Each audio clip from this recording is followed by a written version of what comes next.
Hey guys, what's up everyone? Welcome back to the channel. This is Shivam Dwivedi and you are watching Inspired Economics. दोस्तों आज है 26 अक्टूबर 2021 और आज हम discuss करने वाले द हिंदूज न्यूज़पेपर को। दोस्तों अगर आप हमारे नोट्स या इस पीडीएफ फाइल को डाउनलोड करना चाहते हैं वो भी फ्री ऑफ कॉस्ट, तो आपको उसके लिए हमारा टेलीग्राम चैनल ज्वाइन करना पड़ेगा, जिसका लिंक दिया हुआ डिस्क्रिप्शन बॉक्स में, या आप सीधा टाइप कर सकते हैं इकोनॉमिक्स ये, आपको हमारे चैनल वहाँ पर मिल जाएगा।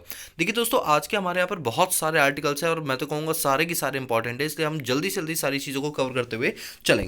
यहाँ पर सबसे पहला न्यूज आ रहा है, supreme court tell panel to fix maximum water level at Mullaperiyar dam. अभी क्या है, जो आपका मल्ला पेरियार डैम है, ये इसके अंदर क्या हो रहा है, हर दिन जो वाटर का लेवल है वो यहाँ पर बढ़ता हुआ नजर आ रहा है। अभी देखा गया रिसेंटली, अगर हम बात करें 139 फीट का ऑर्डर था 2018 के अंदर कि इसके ऊपर नहीं जाना चाहिए, अदरवाइज वो डेंजर जोन में चला जाएगा।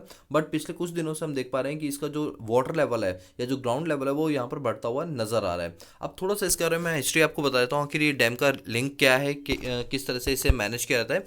तो ये जो है आपका जीएस पेपर नंबर 3 की सबसे इंपॉर्टेंट, जिसमें आपका वाटर रिसोर्सेज नाम से टॉपिक बना हुआ है। ठीक है, अब ये जो मुल्लापेर डैम है ये कहाँ लोकेटेड है आपको बताऊँ, तो ये केरला के डिस्ट्रिक्ट लुक्की के अंदर, लटकू के अंदर ये जो है सिचुएटेड है। बट इसको ऑपरेट जो है वो तमिलनाडु करता है। आप कहोगे सर केरला के अंदर डैम है और ये जो है तमिलनाडु ऑपरेट करता है, ऐसा क्यों? क्या था, जो हमारे ब्रिटिशर्स थे उन्होंने क्या किया था, एक लीज एग्रीमेंट किया था 999 सालों का। तो ये कहा था 999 साल तक जो तमिलनाडु है वो इसको क्या करेगी, अपने तरीके से ऑपरेट करेगी। और यही जो चीज, ये जो प्रथा चलती आ रही है उसके चलते तमिलनाडु उसको क्या करता है, पूरी तरीके से ऑपरेट करता है। अभी क्या हो रहा है, कुछ टाइम से यहाँ पर जो वाटर का लेवल है वो बढ़ता हुआ नजर आए, जिसको लेकर सुप्रीम कोर्ट ने अपनी गाइडलाइंस निकाली है कि आपको ये बता देना चाहिए कि मैक्सिमम लेवल जो है वो कितना होना चाहिए। अगर उसके ऊपर है तो डेंजर है, जिसके लिए आपको सेफ्टी प्रिकॉशंस यहाँ पर लेने पड़ेंगे। अगर हम बात करें इसके लेंथ की तो लगभग 244 किलोमीटर की ये जो है वो पूरी आपकी डैम है। और अगर हम बात करें तो केरला के लोगों के लिए बहुत बड़ी एक लाइफलाइन है। रीजन क्योंकि इससे क्या होता है, खेती के अंदर जो सिंचाई के लिए पानी की जरूरत होती है वो इस डैम से यहाँ पर पूरा किया जाता है। तो ये अपने आप में बहुत ही इंपॉर्टेंट डैम हो जाती है और इसकी कई सारी ट्रिब्यूटरीज वगैरह भी हैं। ये सारे आप देख सकते हैं, चार चार चीज़ें दे रखी हैं सबसे लास्ट वाले पॉइंट में। ठीक है, चलिए, तो ये एक छोटा सा आर्टिकल था जो मैंने आपसे यहाँ पर डिस्कस कर लिया।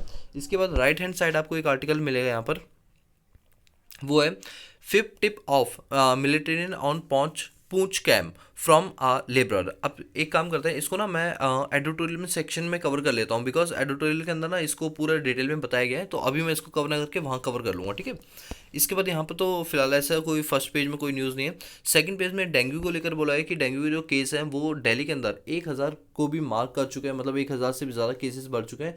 ऐसा हमने 2018 के अंदर देखा था, लेकिन 2018 का 2021 के अंदर इतना हाई जंप देखने के लिए यहाँ पर मिला। तो मेरा बस आपसे एक क्वेश्चन ये है कि अगर आपको आईएएस ऑफिसर बना दिया जाए और आपसे ये पूछा जाए कि अगर आपके सिटी या डिस्ट्रिक्ट के अंदर अगर इस टाइप की जो महामारी है वो फैलती हुई नजर आ रही है डेंगू की, तो आप उसके लिए कौन कौन से दो सेफ्टी प्रिकॉशंस लेना चाहोगे? ये दो सेफ्टी प्रिकॉशन आप मुझे बताओगे। और दूसरा क्वेश्चन मेरा आपसे ये है कि वो कौन सा मॉस्किटो है जिसकी वजह से जो मलेरिया या डेंगू है ये यहाँ पर फैलता हुआ नजर आता है। ठीक है, ये आप मुझे बताना।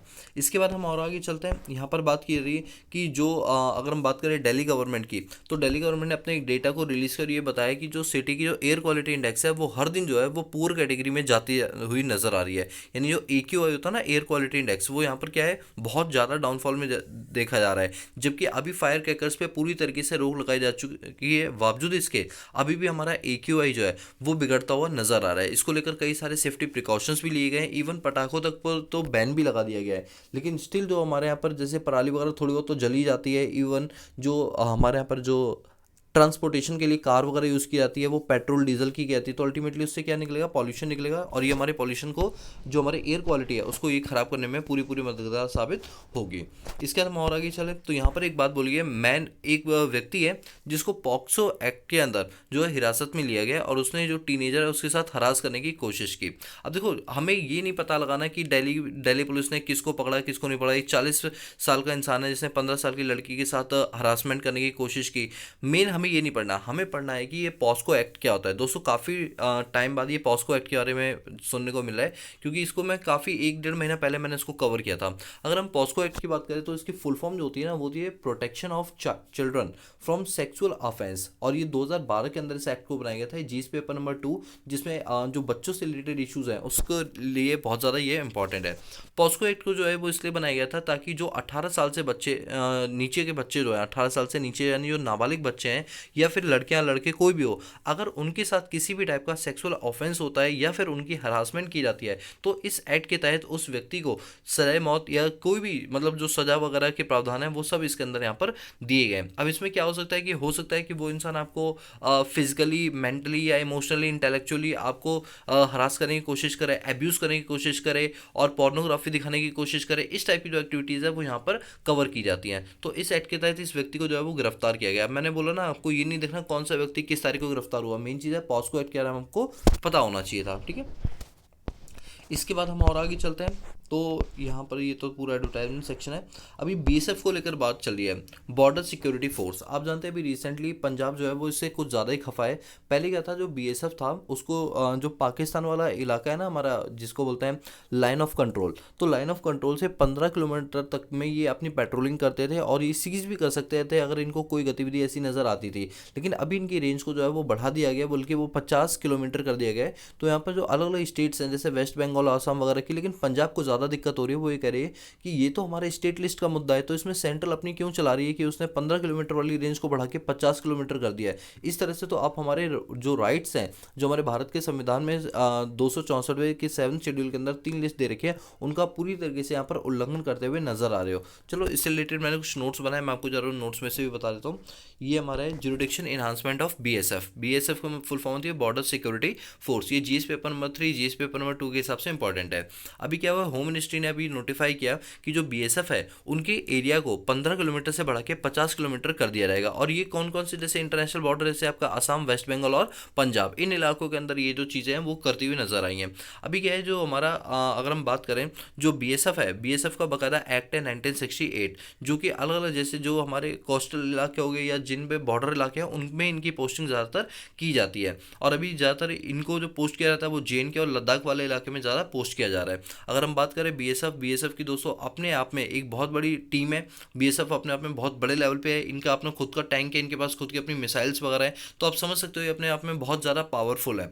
अगर हम बात करें तो हमारी जो स्टेट लिस्ट होती है उसके एंट्री नंबर 1 में साफ साफ लिखा हुआ है कि स्टेट गवर्नमेंट के पास ये रिस्पॉन्सिबिलिटी है कि अगर कोई सिक्योरिटी सेफ्टी को लेकर अगर कोई रूल बनाना चाहे तो डेफिनेटली वो बना सकते हैं। लेकिन इस चीज़ का कहीं ना कहीं वॉलेशन जो है वो सेंट्रल गवर्नमेंट के द्वारा यहाँ पर करता हुआ नजर आ रहा है। अब यहाँ पर बात करते हैं बीएसएफ की जो शुरुआत है वो कब की गई थी। तो दोस्तों आपकी जानकारी के लिए बता दो, बीएसएफ की शुरुआत इंडिया और पाकिस्तान की जब वॉर हुई थी 1965 में, तो हमें एक ऐसी आर्मी की ज़रूरत थी जो बेसिकली बॉर्डर इलाके को सेव करे, वो भी पाकिस्तान रीजन की साइड से।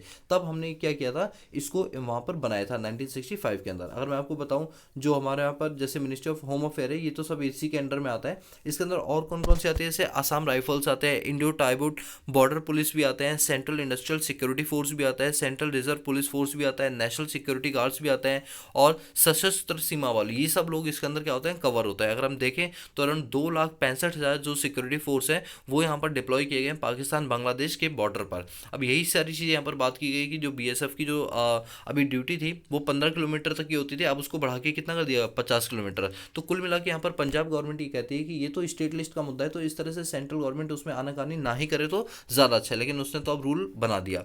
चलिए इसके बाद और आगे चलते हैं। यहाँ पर ये पंजाब गवर्नमेंट का थोड़ा एडवर्टाइजमेंट वगैरह चला है आजकल, ये मेट्रो वगैरह में बहुत एडवर्टाइजमेंट कर रहे हैं पंजाब वाले। तो चलिए अब मेन चीज़ पर आते हैं।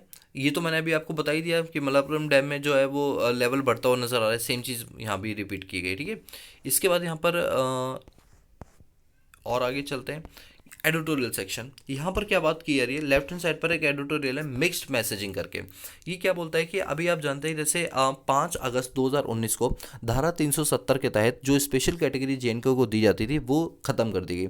यानी अब जेएनके को कोई स्पेशल कैटेगरी नहीं मिलेगी। जिस तरह से बाकी स्टेट्स या बाकी यूनियन टेरिटरीज हैं, जेएनके को भी उसी तरीके से भारत में ट्रीट किया जाएगा। लेकिन जब से जेएनके के अंदर ये धारा 370 जो है वो आर्टिकल लगाया गया है, तब से क्या हुआ है, मतलब लगाया नहीं गया बल्कि हटाया गया, डायल्यूट किया गया है। तब से वहाँ पर एक बार भी किसी भी मिनिस्टर की विजिट नहीं हुई थी। बट अभी रिसेंटली आपने देखा होगा 3 दिन की विजिट पे जो हमारे होम मिनिस्टर अमित शाह है, वो जब वहाँ पर गए तो उन्होंने वहाँ पर कई सारे जो लोग वहाँ पर रहते हैं उन लोगों को ये एश्योरेंस दी कि बीते 70 सालों में जब से भारत देश आज़ाद हो तब से आपके जो ह्यूमन राइट के वायलेशन हो रहे हैं अब वो दोबारा नहीं होंगे, बल्कि हम आपके लिए पंचायती राज वगैरह चलाएंगे, यहाँ डेमोक्रेसी लेकर आएंगे। यानी पूरी तरीके से हम जो टेररिज्म है वो यहाँ से रिमूव करने की पूरी पूरी यहाँ पर कोशिश करेंगे। तो कहीं ना कहीं एक तरह से मिक्स्ड मैसेज दिया जा रहा है मोदी गवर्नमेंट की तरफ से कि हम आपके साथ भी खड़े हुए हैं, लेकिन अगर आप कल को पाकिस्तान के साथ मिलने की कोशिश करोगे तो याद रखना फिर हम भूल जाएंगे कि आप भारतीय हो या क्या हो। इस टाइप के यहाँ पर स्टेटमेंट देखने के लिए यहाँ पर मिले हैं। इसके बाद हम और आगे चलें तो यहाँ पर जो एक एडिटोरियल दे रखा है एक और लेफ्ट हैंड साइड पे, वो है एंड द इम्पेसिस। अभी एंड द इम्पेसिस को क्या बोला गया है, लिखा हुआ a solution is needed for core issue concerning farmer not merely for road block. अब देखो बात क्या बोलेगी, आप जानते हैं जैसे फार्मर्स के लिए 3 फार्म बिल आए थे, ठीक है, मुझे बताना वो 3 फार्म बिल कौन कौन से थे, क्योंकि मैं कई बार ये बता चुका हूँ।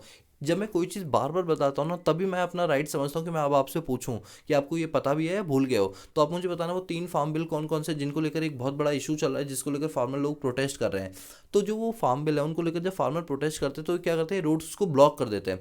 देखो यहाँ पर भारत के संविधान में या सुप्रीम कोर्ट साफ साफ बोलते हैं, देखो आपको अपनी बात रखने का अधिकार है, नो डाउट, लेकिन आप बात रखिए, बट इस तरह से बात मत रखिए कि उससे पब्लिक प्रॉपर्टी डैमेज हो या पब्लिक को आने जाने में दिक्कत हो। इस टाइप के अगर आप काम करते हो तो सरकार का कुछ नहीं जाता, बट क्या होता है जो आम जनता के लिए हावी हो जाती है। इस टाइप की चीजें यहाँ पर नहीं होनी चाहिए। साफ साफ बोलोगे आपको अपनी बात रखनी है, आप बिल्कुल अपनी बात रखिए। आपको मोर्चे पर बैठने, धरने पर बैठने, बिल्कुल बैठिए, लेकिन इस तरह से मत बैठिए कि आपने रोड को ब्लॉक कर दिया, आने जाने वाले लोगों को दिक्कत हो रही है, बच्चों को, स्कूल को, लेडी को और जॉब में जाने वाले लोगों को, एम्बुलेंस को। इस टाइप की अगर दिक्कतें देखने के लिए मिलेंगी तो क्या फ़ायदा है कि एक इंसान दूसरे इंसान के ऊपर इतनी तरह से हावी हो जाए, उससे गवर्नमेंट को कुछ नहीं होगा, लेकिन ये होगा कि आम पब्लिक को ही उससे नुकसान होगा। तो इस टाइप की एक्टिविटीज़ नहीं होनी चाहिए और इससे पब्लिक प्रॉपर्टी डैमेज होती है। कल को पब्लिक प्रॉपर्टी आप डैमेज करोगे, रोड पर लगे हुए साइन बोर्ड तोड़ दोगे, कुछ कर दोगे, तो अल्टीमेटली क्या, ये टैक्स पेयर यानी आप ही लोगों का पैसा है। तो ये पूरा आर्टिकल यहाँ पर ये बात बोलता है, ठीक है।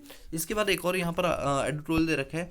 अब ये क्या है कि यहाँ पर जो दीपा सिन्हा है, इन्होंने साफ साफ बोला कि अभी जैसे ग्लोबल हंगर इंडेक्स की जो रिपोर्ट आई है उसमें 116 कंट्री का डेटा लिया गया है, जिसमें भारत की रैंक बहुत ज़्यादा बेकार आई है, 101 रैंक आई है, यानी पीछे से 101, यानी बहुत ज़्यादा हमारी सीरियस सिचुएशन चल रही है ग्लोबल हंगर इंडेक्स के अंदर।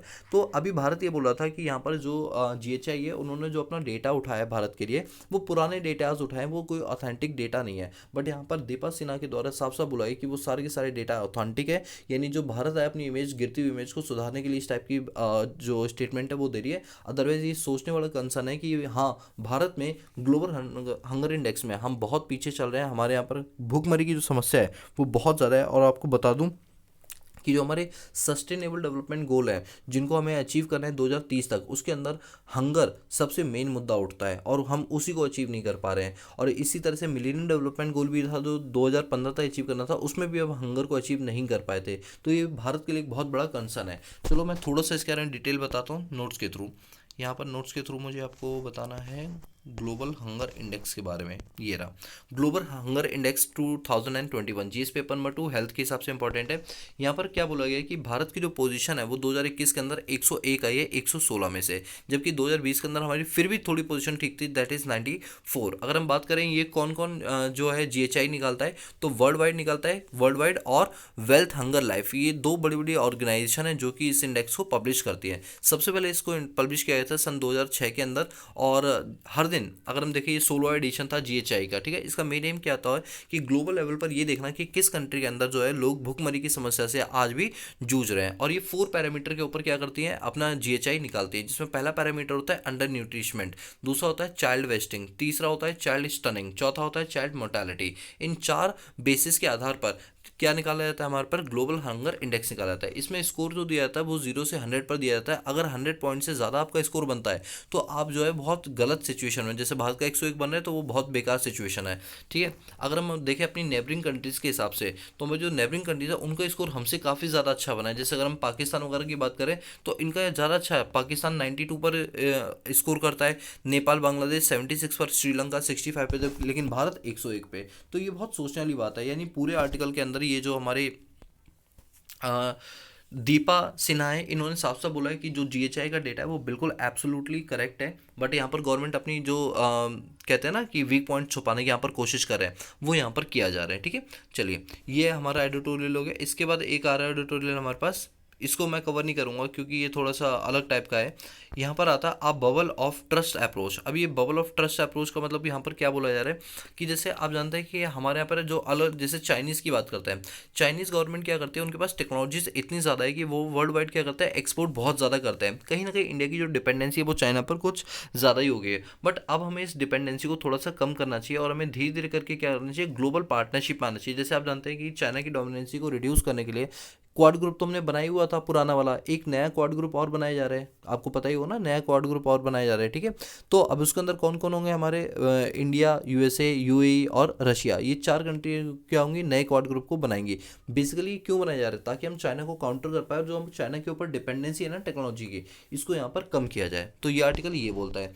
इसके बाद हम और आगे चलते हैं यहाँ पर, तो ये एक चीज़ आ रही है, दैट इज़ राजनाथ सिंह को दादा साहेब फाल्के अवार्ड मिला है। अब आपको मैं बता दूं, अब आप इस फोटो में देखिए, तो आपको इस फोटो में पहली बात तो जो रजनीकांत सर है वो आपको नज़र आ जाएंगे। इसके बाद आपको मनोज वाजपेयी देखो राइट हैंड साइड पर नज़र आ जाएंगे, और ये धनुष भी जो है वो नज़र आ जाएंगे। अब तीनों को अवार्ड मिला है, बट तीनों में से जो मेन अवार्ड जो मिला है वो मिला है किसको, हमारे किनको, रजनीकांत सर को।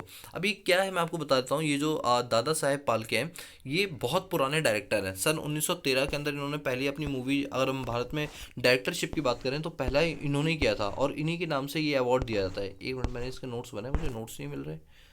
रबर देशमुख, ये मैंने इसके नोट्स बनाए थे, वो गलती से रह गए। मैं आपको बता देता हूँ, ये जो हमारे दादा साहिब फाल्के हैं ना, बेसिकली ये क्या थे, 1913 के अंदर इन्होंने अपनी पहली मूवी को डायरेक्ट किया था, और ये इतनी ज़्यादा शानदार मूवी थी कि जिसके बाद अब जब इनकी डेथ हो गई तो भारत सरकार ने कहा कि अब जितने भी अच्छे अच्छे एक्टर्स होंगे उनको इन्हीं के नाम से अवार्ड दिया जाएगा। ठीक है, दादा साहेब फाल्के, और ये अवार्ड किसको मिला है, रजनीकांत सर को मिला हुआ है। और आप जानते हैं उन्होंने कई सारी साउथ इंडिया की मूवीज़, अब तो ये बॉलीवुड में भी आ चुके हैं, तो इनकी कई सारी मूवीज़ जो है वो सुपर डुपर हिट जाती हैं, और इसके चलते इनको ये अवार्ड मिला है। दोस्तों ये वनडे एग्जामिनेशन में कभी कभी क्वेश्चंस पूछ लिए जाते हैं, इसलिए मैंने इसको यहाँ पर कवर कर लिया है। ठीक है, इसके बाद यहाँ पर बात चलते हैं डिफेंस सेक्टर की। यहाँ पर बात की जा रही है, कहा यह जा रहा है कि अगले 5 साल के अंदर, ये डिफेंस मिनिस्टर पहली बात हमारे राजनाथ सिंह है, इन्होंने कहा है हम अपनी टेक्नोलॉजिकल इनोवेशन इतनी ज़्यादा करेंगे कि जैसे अभी आप जानते हैं कि हमने जो रफेल है वो रफेल कहाँ से खरीदा था हमने, फ्रांस से, और सुखोई विमान हमने रशिया से खरीदा था। तो अब हमारे यहाँ पर जो टेक्नोलॉजी है डिफेंस सेक्टर में वो काफ़ी हद तक अच्छी हो चुकी है। अब हम चाहेंगे कि अब उसका प्रोडक्शन हम खुद करें और बाहर की कंट्रीज़ को हम खुद एक्सपोर्ट करें, यानी अगले 5 सालों के अंदर हम डिफेंस सेक्टर में अपने एक्सपोर्ट के लेवल को यहाँ पर बढ़ाना चाहते हैं। और यहाँ पर एक बात की जा रही है कि एक एग्जीबिशन, जिस तरह से ट्रेड फेयर दिल्ली में लगता है, इसी तरह से हम क्या करेंगे, एक एग्जीबिशन लगाएंगे, वो भी कहाँ पर, गुजरात में, जहाँ पर हमारे जितने भी डिफेंस सेक्टर्स हैं, डिफेंस इक्विपमेंट्स हैं, वो वहाँ पर डिस्प्ले किए जाएंगे, ताकि भारत के नागरिक को पता चले कि कौन कौन से डिफेंस सेक्टर हम भारत वाले अपने पास यूज़ करते हैं लड़ाइयों के अंदर। तो ये बहुत ही अच्छी एग्जीबिशन होगी, अब इस पर काम चल रहा है, देखते हैं कब तक ओपन हो पाएगी। ठीक है, इसके बाद हम आगे चले यहाँ पर, तो इंडो पैसिफिक, ये तो चलो अभी कोई इतना बड़ा मुद्दा नहीं है। चलिए, इसके बाद यहाँ पर चल रहा है CO2 एमिशन इन 2020 अबव डिकेड एवरेज। कहा ही जा रहा है 2020 के अंदर जो कार्बन डाइऑक्साइड की जो एमिशन थी, ठीक है, उस एम्बिशन को भी हम क्रॉस कर चुके हैं। अभी एक हमारे यहाँ पर रिपोर्ट आई है वर्ल्ड मेट्रोलॉजिकल ऑर्गेनाइजेशन, जैसे इंडियन मेट्रोलॉजिकल है ना, इसी तरह से वर्ल्ड लेवल पे जो रिपोर्ट पब्लिश करती है उसको बोलते हैं वर्ल्ड मेट्रोलॉजिकल ऑर्गेनाइजेशन। इन्होंने मंडे को ये कहा है कि जो CO2 यानी कार्बन डाइऑक्साइड है वो धीरे धीरे करके बढ़ता हुआ यहाँ पर नजर आ रहा है, क्योंकि हमारा फॉसिल फ्यूल वगैरह को हम जो बर्न है वो बड़े लेवल पर कर रहे हैं। तो कहीं ना कहीं एक बहुत बड़ा चिंता का विषय है। अगर हमने इस पर ध्यान नहीं दिया तो आने वाले समय के अंदर ग्लोबल जो क्राइसिस है, जिसको बोलते हैं ना ग्लोबल वार्मिंग, वो यहाँ पर देखने के लिए मिल सकती है। तो हमें इस चीज़ को लेकर बहुत सतर्क रहना चाहिए, और हमें जो है क्या करना चाहिए, आने वाले समय के अंदर जो सोलर पावर प्लांट है, यानी इस तरह से बिजली का उत्पादन करना चाहिए जिससे कि पॉल्यूशन कम से कम यहाँ पर फैले। इसका यहाँ पर एक न्यूज़ आ रही है, एक आर्टिकल आ रहा है, India expectation from COP26। India क्या एक्सपेक्ट करता है, जो भी COP26 की मीटिंग होनी है 31 अक्टूबर से लेकर 12-13 नवंबर तक जो मीटिंग चलनी है, उसमें क्या वो एक्सपेक्ट कर रहा है। देखो पहली बात तो ये ग्लासगो में होने वाली है। अब इस मीटिंग के अंदर यही मेन डिस्कस किया जाएगा कि किस तरह से नेट जीरो एम्बिशन के टारगेट को हम यहाँ पर अचीव कर पाए। तो ये हमारे एनवायरनमेंट मिनिस्टर है भूपेंद्र यादव, तो इन्होंने कहा कि हम बहुत ज़्यादा, मतलब हमने कई सारे पॉइंट और कई सारे डेटाज वगैरह उठाए हैं, जिनको लेकर हम वहाँ पर क्या करेंगे, डिस्कशन करेंगे COP26 की मीटिंग के अंदर। और हम ये बताएंगे कि जो पेरिस एग्रीमेंट में जो क्लाइमेट एक्शन को लेकर हमने पेरिस एग्रीमेंट किया था, हमने उसको कितना अचीव किया, कितना अचीव करना बाकी है। हर कंट्री अपने अपने लेवल पे ये चीज़ें बताएगी। मतलब इंडिया वाले तो खास तौर पे इस मीटिंग को के लिए वेट करें, क्योंकि इंडिया एक अपने आप में अगर हम जियोग्राफिकली देखें तो इंडिया एक बहुत बड़ा पार्ट है जहाँ पे कई सारे पोल्यूशंस, यहाँ पर पोल्यूटेंट्स वगैरह पाए जाते हैं। तो ऐसे में ये मीटिंग इंडिया के लिए बहुत ज़्यादा खास इंपॉर्टेंट हो जाती है। ठीक है, तो आपको क्या याद करना है, जो हमारे एनवायरमेंट मिनिस्टर उनका नाम क्या है, भूपेंद्र यादव है। ठीक है, ये कहीं ना कहीं इस मीटिंग को अटेंड करेंगे।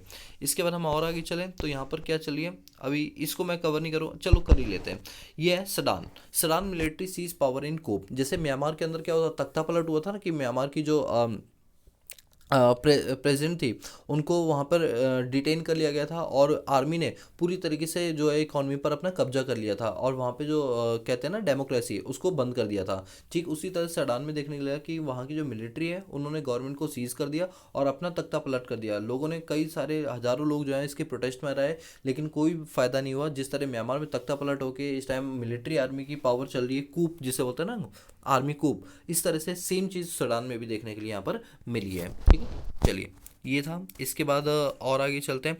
ईरान जो है वो अफगानिस्तान के साथ अफगानिस्तान इशू पर एक मीटिंग को होस्ट करने वाला है, जिसमें अलग अलग कंट्री जैसे China, Pakistan, Tajikistan, Turkmenia, Uzbekistan, Russia, ये सारे लोग वहाँ पर उस मीटिंग को अटेंड करेंगे। अब आप कहोगे सर भारत अटेंड नहीं करेगा? नहीं दोस्तों, भारत अटेंड नहीं करेगा, क्योंकि भारत ने अभी रिसेंटली मकाओ डायलॉग जो है वो वहाँ पर अटेंड की थी, और वहाँ पर भारत ने साफ साफ बोल दिया था कि हम जो है अफगानिस्तान है उनको जितनी लेवल की हेल्प कर पाएंगे हम उनकी डेफिनेटली हेल्प करेंगे। और दूसरी बात ये भी है कि जो नया क्वाड ग्रुप बनाए उसमें ईरान तो शामिल है नहीं, तो ईरान इस बात से बहुत ज़्यादा भारत से खफा है, जिस बात को लेकर उसने भारत को मीटिंग में नहीं बुलाया। लेकिन वो ये भूल गया कि भारत उससे पहले ही अफगानिस्तान के इशू पर मीटिंग कर चुका है, यूएई और यूएसए वगैरह के साथ में। ठीक है, तो ये एक आर्टिकल था। इसके बाद और हम आगे चलें, फिर यहाँ पर दे रखी है कि जो रबर है, ठीक है, रबर का जो हमारा इंपोर्ट है वो अब हमें बढ़ता हुआ नजर आ रहा है, क्योंकि हमारे यहाँ पर रबर की जो प्रोडक्शन है वो धीरे धीरे कम होती आ रही है, इसके चलते हमारा इंपोर्ट वहाँ पर बढ़ता हुआ नजर आ रहा है। इसके यहाँ पर क्या बात बोली जा रही है, auditor must report to RBI on deviation in regulation entities. अब जैसे पहले मैं आपको बताता हूँ ऑडिटिंग क्या होती है। ऑडिटिंग का मतलब होता है जब आप किसी भी कंपनी या किसी भी एंटिटी की आप बुक्स ऑफ अकाउंट को चेक करते हो, यानी उनके ट्रेडिंग पीएनएल बैलेंस शीट वगैरह को जब चेक करते हो तो क्या वो सही से बनी है या नहीं बनी है, इसको लेकर आप निष्पक्ष जांच करते हो, और उसी को बोलते हैं यहाँ पर ऑडिटिंग। ठीक है, ऑडिटिंग बोलते हैं। अब इसको कौन करता है, सीए यानी ऑडिटर करते हैं। अब जब ऑडिटर ये करते हैं तो अगर किसी ऑडिटर को लगता है किसी कंपनी के अंदर कोई सीवियर मिसमैच आ रहा है, या उसने कुछ ज़्यादा ही घपलेबाजी की है, उसने गलत बुक्स ऑफ अकाउंट बनाए, तो ऐसे में उसको आरबीआई को रिपोर्ट करना पड़ेगा कि उस एंटिटी ने ये सारी चीज़ें वहाँ पर गलत तरीके से की हैं। ठीक है, इसके बाद यहाँ पर एक बात बोली गई, सितंबर मंथ में हमारा जो एक्सपोर्ट है वो अराउंड $9 बिलियन जो है वो यहाँ पर बढ़ गया था। अगर हम बात करें एक्सपोर्ट ऑफ इंजीनियरिंग गुड्स की मैं बात कर रहा हूँ, वो $9 बिलियन सितंबर 2021 के अंदर बढ़ता हुआ नजर आया है। और हमने ये देखा कि हमने कई सारे कंट्री को एक्सपोर्ट किया, जैसे चाइना, यूके, यूई, इन सबको हमने ये सारी चीज़ें जो है एक्सपोर्ट की। तो कहीं ना कहीं इससे हमारे यहाँ पर जो एक्सपोर्ट यानी फॉरेन करेंसी का रिजर्व है वो बढ़ता हुआ नजर आएगा। और यहाँ पर ये भी बोला है कि आने वाले समय के अंदर हम क्या करेंगे, अलग अलग कंट्री के साथ जो फ्री ट्रेड एग्रीमेंट है वो करेंगे। कहीं ना कहीं इससे क्या होता है, व्यापार बढ़ने के चांसेस यहाँ पर बढ़ते हुए नजर आते हैं। ठीक है, चलिए ये हो गया हमारे पास। इसके बाद तो ये स्पोर्ट्स न्यूज़ आ गई। चलिए अब हम बात करते हैं आज की डेट में वो टॉप 50 कंपनी कौन कौन सी जो कि निफ्टी के अंदर कवर होती है। जैसे आपके Adani port, Asian paint, Axis bank, Bajaj auto, Bajaj finance services, Bajaj finance, Bharatiya Airtel, BPCL, Britannia India, Cipla, coal India, Divi's lab, doctor Reddy lab, एंकर motor, Grasim India, HCL, HDFC bank, HDFC life, Hero MotoCorp corporation, Hindalco company, Hindustan Unilever, ICICI bank, IndusInd bank, Infosys, Indian oil corporation, ITC, JSW, Kotak bank, LNT, MNM, Maruti Suzuki, Nestle India limited, NTPC, ONGC, power grid corporation, Reliance industry, SBI life, state bank, Shree cement, sun pharma, Tata consumer product, Tata motor, Tata steel, Tata consultancy service, tech Mahindra, Titan, UltraTech cement, UPL और Wipro. Exchange rate की बात करें तो US dollar 74 rupees का है, euro 87 rupees का है, British pound 103 rupees का है, येन 65 रुपीज़ का है, और चाइनीज वन 11 रुपये का है। ठीक है, तो दोस्तों आज के द हिंदू न्यूज़पेपर एनालिसिस में इतना ही रखते हैं, बाकी मिलता है नेक्स्ट क्लास में। तब तक के लिए पीस आउट, जय हिंद।